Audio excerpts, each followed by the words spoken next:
really excited about our next segment. We have Peter May, CEO of the CBD Sydney Chamber of Commerce, and we've got a bit of a fireside chat planned with him. Now, Peter's had a very illustrious career leading large MNCs, and he and I met a few months ago via an introduction facilitated by a BackBone member, Ruchi, who's on the call, which I think is pretty cool.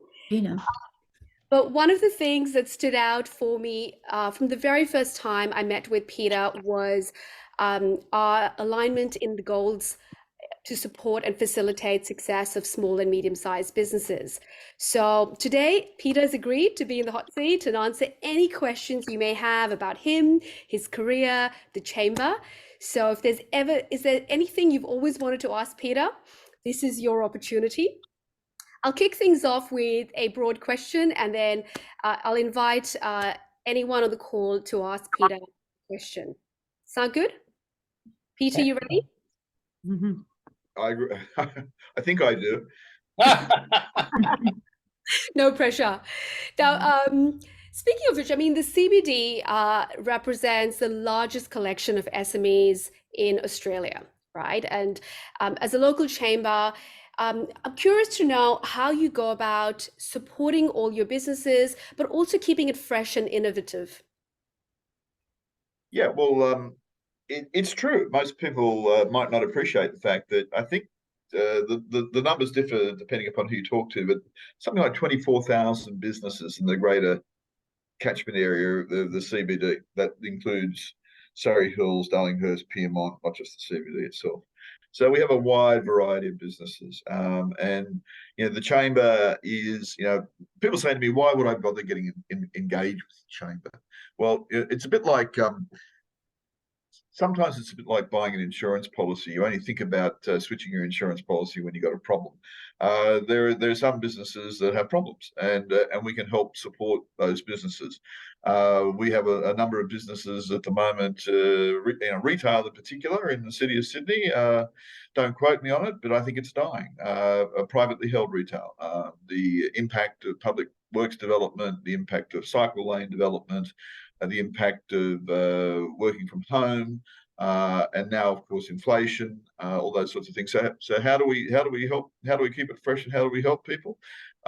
We do a lot of work in advocacy. So people think that we spend a lot of time just organising events. We do, but that is for the purpose of connecting people to the right people that might be able to assist them develop their business. But we also do a lot of work in terms of talking. Last week, we reported to the Small Business Commissioner back on the disruption to business in the city based on a survey of our members. We have a close relationship with the City of Sydney Council, and I meet with a number of government ministers on a regular basis to talk about incredibly exciting things like changes to workers' compensation and insurance and those sorts of things. And then we filter that down in a workable fashion to people who actually need to have that sort of information delivered to them. So, I don't think I can cover 24,000 businesses, but I think we can try and ensure by asking people what their needs are, how we can actually engage a business community which is proactive and responsive to the needs that are continually changing. Awesome. Does anyone have any questions? I'll put one out there. It's Eric here from UXL Photo. Eric, be nice to me now, Eric. Come on. I work in the creative space, and a big part of my target clientele are creative agencies. And I find creative agencies very, very insular, and they don't network in the typical way of other businesses because it's very creative and they have their own circles.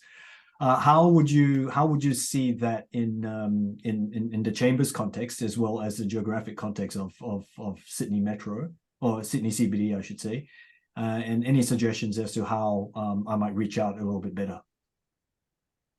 You're 100% on the money, Eric, in my humble opinion. Having spent 30 years of my life running advertising agencies and digital agencies and direct marketing agencies, I didn't know that. Yeah, as I say to anybody who asks me, I spent 30 years developing, changing, merging businesses, and I never attended a networking event in my life because we live in an insular world in these businesses. So what do we do in the city? Well, we have a number of businesses which are actually involved in the creative services or the communication services businesses, and given that that is the passion that I still have, and I teach advertising and branding at UTS, and I still have a private consultancy where I consult to clients in my spare time. We have a media and communications group, which you should be engaged in. And we have people in corporate PR. Kathy's involved in it. We have photographers, Sophie B and Michael has been involved in it. We have writers. We have art directors, we have social content producers, video and videography producers. We have one advertising agency which is involved in it, but they never turn up for the meetings, so I won't name who they are, probably being a bit insular. And we try to bring these people together so that they can collaborate. And as I was just saying to Fernando, who I was just talking with, one of our members who's actually in the brand styling business, personal brand styling business, has just started working with one of our photographers, Sophie B, who's in that media and communications group. So breaking into agencies per se is hard, and that can require some personal introductions, which I'm happy to help you with. But that's based on my personal experience, not the chamber movement. But in the broader media and communication space, that's why we have our round table groups. So I think Kathy's always doing meetings when she's meant to be meeting in our group. She's always very busy. She's a very busy lady.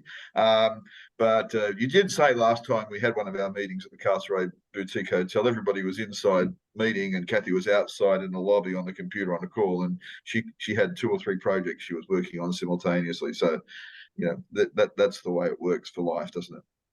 But we do Peter, a similar. Sorry, Peter. Absolutely, those networking groups. Those, I've forgotten what you call them again, Peter. But those groups, the round tables, they are very, very good. And so you have the round table with your own industry, but there's also other industry round tables as well that you can sort of cross pollinate. So they're very, very useful, and they're at a great time. As Peter knows, I like early mornings, and they are morning events as well. So you can do them before you get stuck into your day.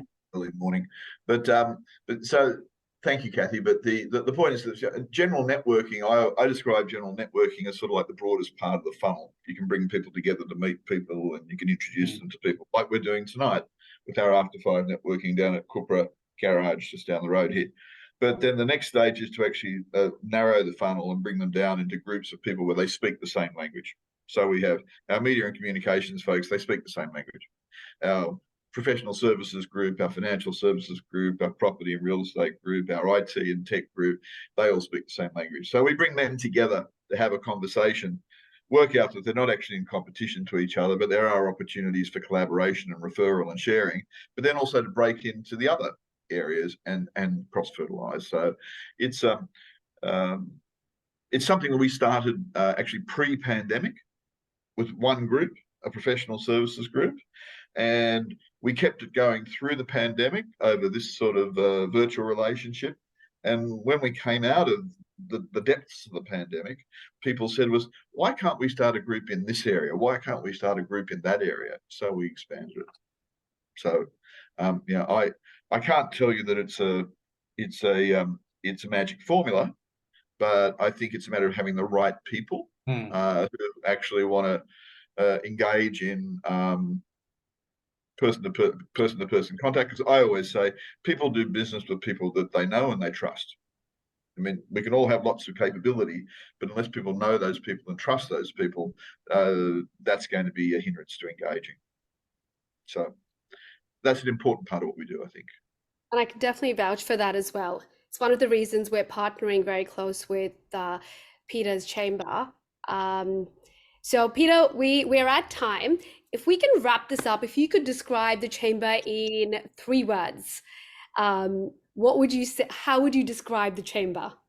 Really fun place. No. Well, it is, because we have some great people and some great businesses who are involved. I really enjoy their company.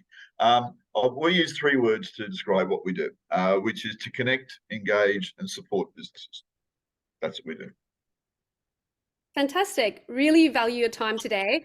Again, Peter's details, the chamber, all on BackBone. So reach out to Peter post the event. We've got 5 minutes left.